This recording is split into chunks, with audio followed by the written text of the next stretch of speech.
السلام علیکم. وعلیکم سلام. خیر ده جوړ یې؟ شرف الدین کاکا دا ایمان نومیږي او د تیمور سره کار کوي. زه پوه شوم. مهرباني کښېنئ.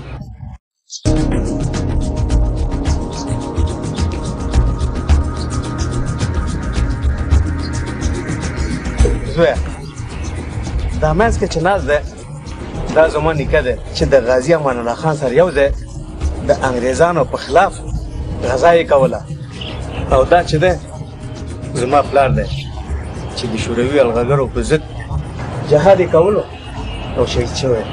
په کورنیو جګړو کې ما خپله کورنۍ د لاسه ورکړه. او نورالدین هغه زما یوازینی زوی و. ما پرې ښه تعلیم وکړو، انجینر شو، خو هغه همیش د خارج د تګ ضد کوو. ما د خپل پلار نیکه ډوکي ګرم کړه او هغه مې خارج ته ولېږه، خو هغه زما ټول ارمانونه د ځان سره سره د سمندر په چپو کې له وکړه.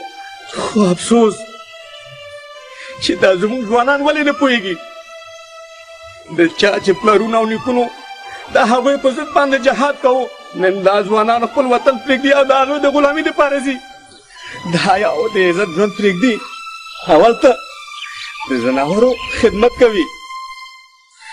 دا ځوانان د هغه پلار او نیکه د شملو بېعزتي کوي چا چې د دې وطن د ابرو او د عزت دپاره خپل ځانونه په سرو وینو کې رنګ کړه.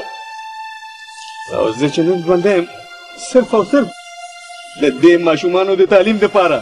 خو داسې ښکاري چې دا ارمان مې نیمګړی پاتې شي. نیمګړی به ضرور پاتې کېږي معلم کاکا، خو ستا ارمان نه، د تیمور ارمان. دا ایمان په خپل ایمان باندې پوره ایمان لري، ځکه چې ایمان هیڅکله د بې ایمانو خلکو بې ایمانه کارونه په پوره ایمان نه کوي.